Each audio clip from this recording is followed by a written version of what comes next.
Senhoras e senhores telespectadores da TV Otimista, senhoras e senhores internautas do blog do Edson Silva, começamos agora o nosso programa dizendo que a Assembleia Legislativa Cearense já gastou até o mês de setembro passado, hoje nós estamos no dia 3 de outubro, portanto, até o fim da semana passada, a Assembleia Legislativa Cearense já gastou, neste ano, um total de 1.306.306.099,61, correspondendo a aproximadamente a 150 milhões por mês. É o custo da Assembleia Legislativa Cearense, com 46 deputados estaduais e os seus servidores. É um valor considerável, levando-se em consideração que o Poder Judiciário, com centenas de juízes, o Tribunal de Justiça do Ceará, o Poder Judiciário, tem mais de 300 juízes espalhados em todo o estado do Ceará. Tem comarcas, por exemplo, como Sobral, Juazeiro, Maracanaú, Caucaia, que tem mais de 5 juízes. Cada juiz desse, lá do mais longínquo interior cearense, até aqui na capital e os próprios desembargadores, ganham um pouco mais de R$30 mil por mês. Pois bem, toda essa estrutura do Poder Judiciário gastou bem menos até o mês de setembro que a Assembleia Legislativa. Ou, mais precisamente, gastou até o final de setembro o Poder Judiciário cearense R$970.793.860,62. Esses números são oficiais, estão no balanço oficial do governo do Estado, referente ao 4º bimestre deste ano. O governo do Estado do Ceará, por conta da Lei de Responsabilidade Fiscal, a cada 2 meses publica um balanço da sua receita e despesa correspondente aos 2 meses, ao primeiro bimestre, ao segundo bimestre e assim até ao 6º bimestre. O governo do Estado publicou, no último dia útil de setembro, o balanço correspondente ao 4º bimestre deste ano. O que ele gastou oficialmente, ele e os 2 outros poderes, até o fim do mês de agosto. A publicação, a Lei de Responsabilidade permite que essa publicação seja feita até o 30º dia após o fim do bimestre. Então, como o bimestre terminou em agosto, o Estado teve até o final de setembro para publicar este balanço. E é exatamente com os números deste balanço que nós estamos trabalhando. E mais, também com o portal de transparência da Assembleia Legislativa. O portal de transparência não é nenhuma bondade do administrador público, é uma obrigação. Todos os órgãos da administração pública, federal, estadual e municipal, tem que ter o seu portal de transparência, exatamente para ele dizer como está arrecadando, quanto está arrecadando, como está gastando e até quanto gastou naquele período.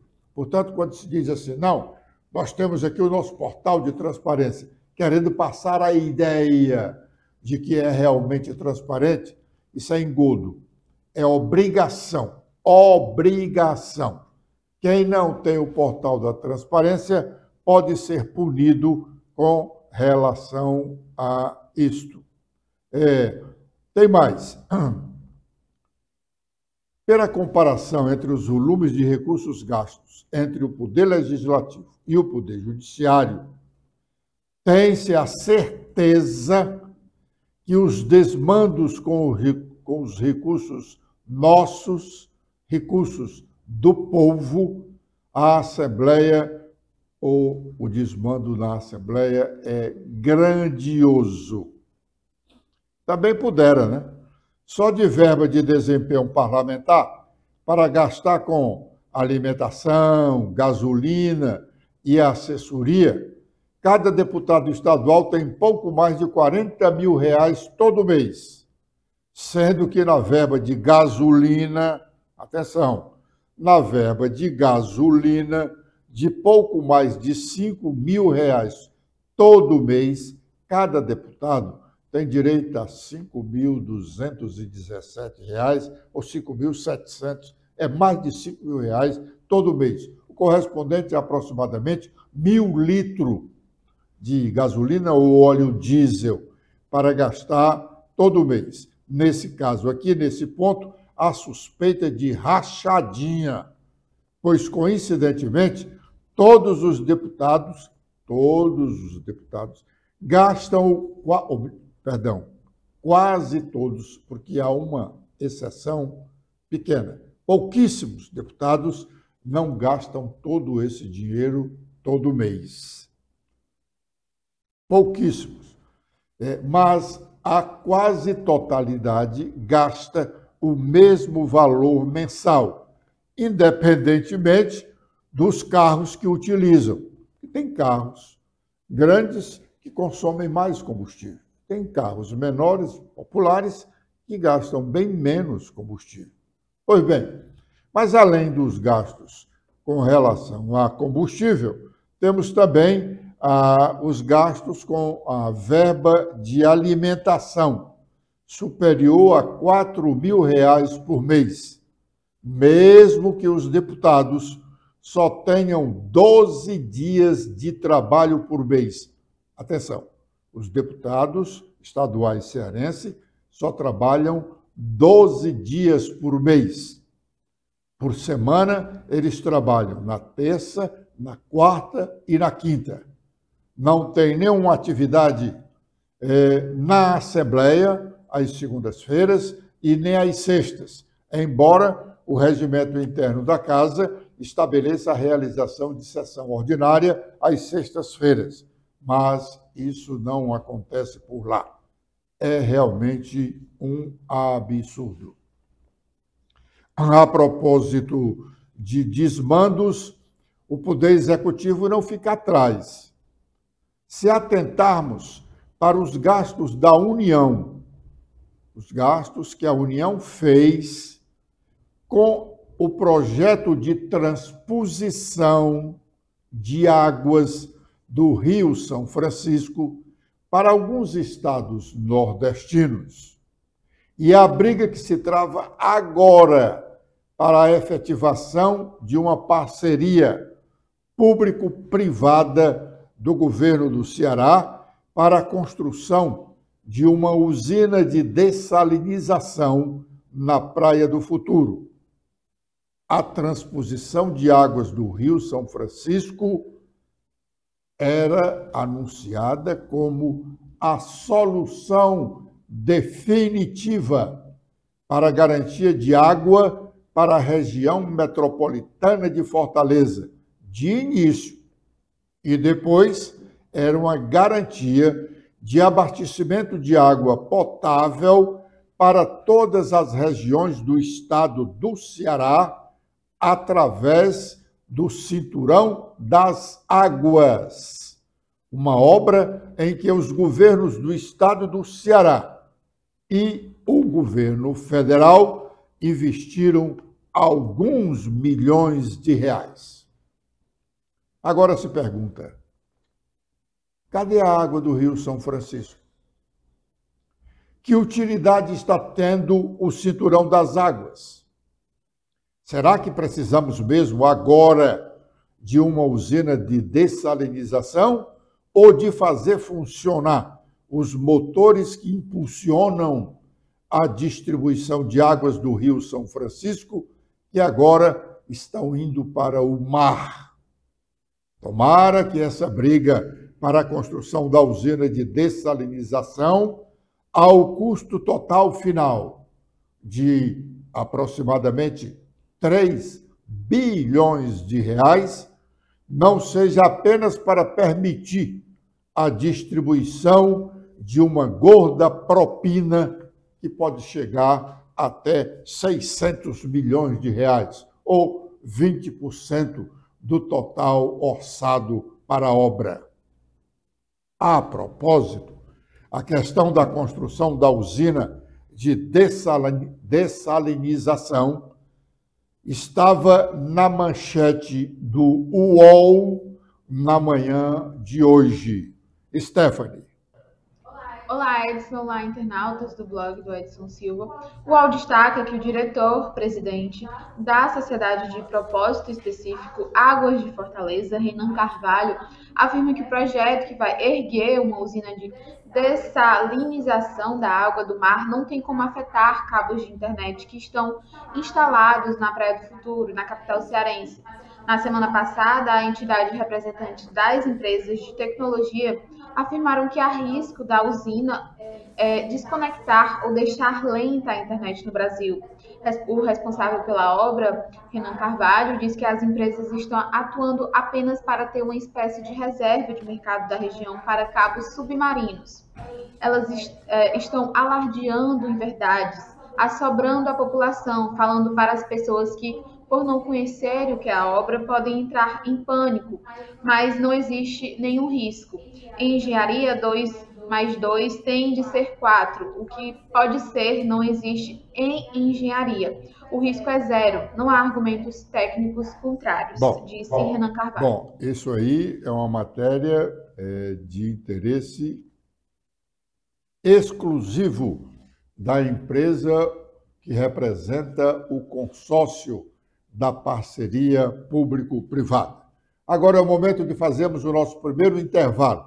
Já já estaremos de volta com a sequência do nosso programa.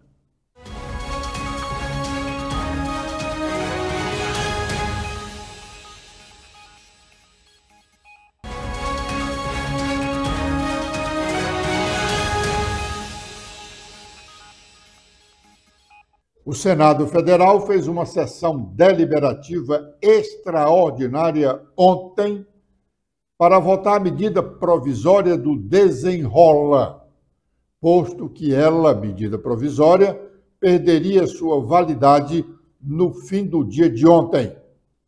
As medidas provisórias têm, assim que o presidente assina, ela já entra em vigor, já passa a ser uma lei, mas elas têm que ser votadas pelo Congresso Nacional separadamente, nas duas casas, Câmara e Senado, num prazo de 60 dias. Se a medida provisória não for votada nesse prazo, ela perde a validade. Essa medida do governo, do desenrola, tem levado muitos brasileiros a negociarem suas dívidas em situações vantajosas. Daí a sua importância e a justificativa para a sessão extraordinária do Senado na tarde de ontem, como ressalta o presidente da Casa, o senador Rodrigo Pacheco. Vamos ouvi-lo. Nós fizemos hoje uma sessão do Senado Federal, excepcionalmente nessa segunda-feira, para poder apreciarmos, dentro do prazo de vigência da medida provisória, o projeto de lei correlato do Desenrola, que é um programa do governo muito importante para resolver o endividamento das famílias brasileiras. Havia essa premência do tempo de aprovação. Quero cumprimentar o trabalho realizado pelo relator, o senador Rodrigo Cunha, que se dedicou muito a esse tema, que cedeu, inclusive, essa possibilidade que fizéssemos até hoje essa apreciação, de modo que ele, inclusive, contribuirá com novas sugestões para poder resolver o problema do endividamento dos brasileiros e encaminhará como um projeto de lei autônomo. Mas, de qualquer forma, agora o Desenrola é aprovado nos termos que veio da Câmara e nós encaminhamos a sanção do presidente da República, que, quero crer, deve sancionar esse projeto até amanhã para que seja incluído no ordenamento jurídico como lei dentro do prazo da medida provisória. Agora é o momento de sabermos quais as nossas manchetes. Letícia. Olá, Edson. Olá a todos que acompanham o nosso programa desta terça-feira. Com as atualizações feitas no nosso blog, temos que Cid caminha para o ostracismo, maculando sua imagem. Os amigos poderiam ajudá-lo. Ele ainda pode ser útil aqui ao estado do Ceará. O PDT, o partido ao qual faz parte, desde o desentendimento na formação de sua chapa para disputar o governo do estado no ano passado, a cada dia torna-se menor e regride com alguns dos seus apequenando-se, tanto que apagam o brilho que tiveram efemeramente. O encontro do diretório estadual do partido na última sexta-feira mais pareceu um aglomerado de pessoas desconhecidas e de qualificação menor. Tantos foram os momentos de deseducação e de agressões pessoais diretas e indiretas durante esta reunião.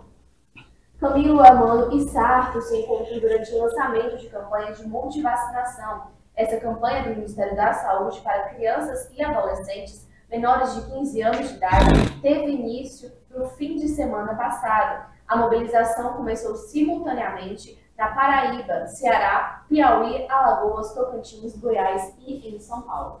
Líderes do governo do PDT, do PT e presidente da Assembleia criticam a decisão de André Figueiredo contra Cid Gomes. Em decisão tomada na manhã desta segunda-feira, ontem, André, ao lado do prefeito Sarto e do ex-prefeito Roberto Cláudio, de deputados estaduais, vereadores aqui de Fortaleza, anunciaram que Cid Gomes não presidirá mais o partido. Segundo ele, acordos foram desrespeitados pelo senador, que inicialmente comandaria o PDT até o fim do mês de dezembro deste ano. E após Cid Gomes não cumprir acordos, André retira o senador da presidência, mais uma matéria falando sobre este assunto. Agora, com os destaques nacionais, iniciando pelo Estadão, temos em principal manchete sobre o transporte público. A greve do metrô provoca filas em ônibus e Uber a R$ 170 no estado de São Paulo. Categorias são contra privatizações de empresas públicas e o governo diz que essa paralisação é ilegal. Com os destaques do Globo, temos em principal manchete sobre a postura do ministro Cristiano Zanin junto ao presidente Lula sobre a escolha do novo ministro do Supremo Tribunal Federal. E sobre a CPMI do dia 8 de janeiro, o pluralista suspeito de financiar atos golpistas presta depoimento hoje. Com as últimas da Folha de São Paulo, temos que a ala do governo defende freio a Alexandre de Moraes e vê com cautela a delação de Mauro Cid. Ministros e aliados de Lula no Congresso temem repetição de modelo da Lava Jato. Bom, vamos fazer mais um intervalo e já já estaremos de volta com a parte final do nosso programa.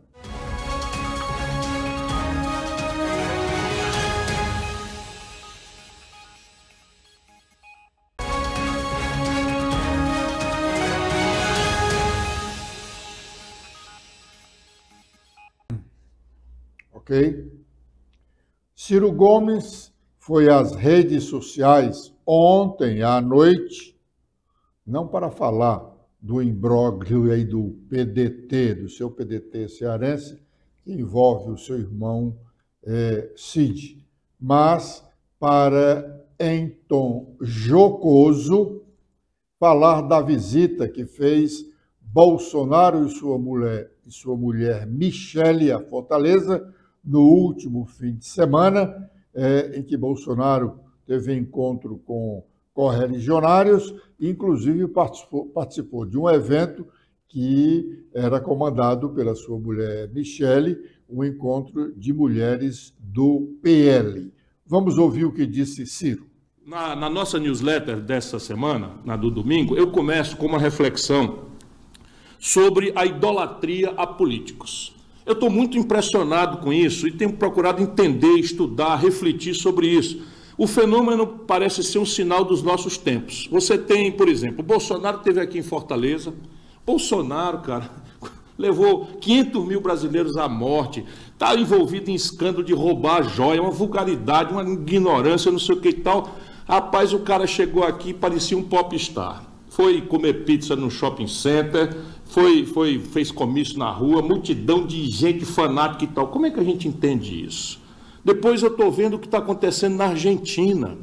Repare o que está acontecendo na Argentina é muito grave. A Argentina está numa crise profunda, 100 e tantos % de inflação, não tem dinheiro para comprar nem peça de reposição, tudo que ela importa, não tem um centavo de dólar para nada, e está lá um tal de Milei, que é um camarada que a imprensa brasileira está chamando de ultraliberal. O cara é um nazista. O cara é não digo nazista, mas assim, é um fascista tosco, embora economista, professor, sabe o que está falando, e está lá uma multidão, o cara liderando pesquisas. Pensando nesses fanatismos, nessa idolatria de políticos, me vem a vontade de ajudar. Meu irmão, nenhum povo maduro, civilizado, é apaixonado por político, sabe? Lula, Bolsonaro, Milei, Sérgio Moro, as pessoas se apaixonam e perdem a noção completa, o distanciamento crítico. E aí me vem a lembrança da Segunda Guerra Mundial, duas figuras. Uma, a figura trágica do Hitler, uma figura ridícula, criminosa, histriônica. Por outro lado, o maior herói do século XX, na minha opinião, porque resistiu praticamente sozinho durante quase 2 anos, quase 3 anos, digo melhor, que é o líder da Grã-Bretanha, o Winston Churchill, uma das maiores personalidades. Winston Churchill ganhou a guerra. Ele estava sentado numa conferência de paz, já com os aliados, quando recebeu a notícia de que estava demitido de primeiro-ministro, porque o partido dele perdeu as eleições parlamentares na Inglaterra. Apenas o Churchill era o homem correto para a guerra. E os tempos de paz exigiam uma outra personalidade. É isso que nós precisamos ser, sabe? Mais ingleses e menos alemães vulneráveis ao nazismo. Lula, Bolsonaro fazem um discurso radical um contra o outro e os seus gados respectivos batem palma, não querem nem saber dos defeitos, se são corruptos, se são mentirosos, se estão, enfim, envolvidos em coisas absolutamente contraditórias. Bom, sem dúvida, algum aí aliado, admirador do ex-presidente Bolsonaro deve estar dizendo sobre esse comentário do Ciro que é ciúme. Na verdade, a visita do Bolsonaro ao Ceará chocou a uma boa parte dos políticos locais. Foi impressionante a mobilização que aconteceu em seu redor, sem que os seus aliados fizessem a mobilização que conhecemos aqui da parte de governos, né? Da parte de opositores, que fazem mobilizações extensas para reunir grande número de pessoas ao redor de seus líderes. Bolsonaro, na verdade, não tinha uma agenda oficial aqui em Fortaleza. Ele veio acompanhando a mulher, e a mulher, que era a grande estrela para um evento que foi grande realmente, lá no La Maison. Ontem nós falamos aqui no centro de eventos, a gente se engana, mas o encontro das mulheres foi realmente grande, muita gente, mas a festa foi dominada pelo Bolsonaro, antes e durante o evento das mulheres. Isso significa dizer que a preço de hoje, porque a política você tem que valorar pelo momento.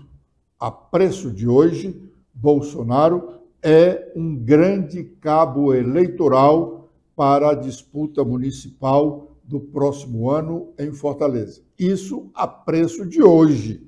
Amanhã pode Bolsonaro até nem existir, e pode até existir com mais força do que a que foi demonstrada no último fim de semana em Fortaleza. Agradecendo a honrosa audiência de todos os nossos ouvintes, estamos encerrando o nosso programa de hoje, prometendo estar de volta amanhã. Letícia. Eu também faço meus agradecimentos a todos que acompanharam o nosso programa de hoje. Espero revê-los amanhã. Até lá!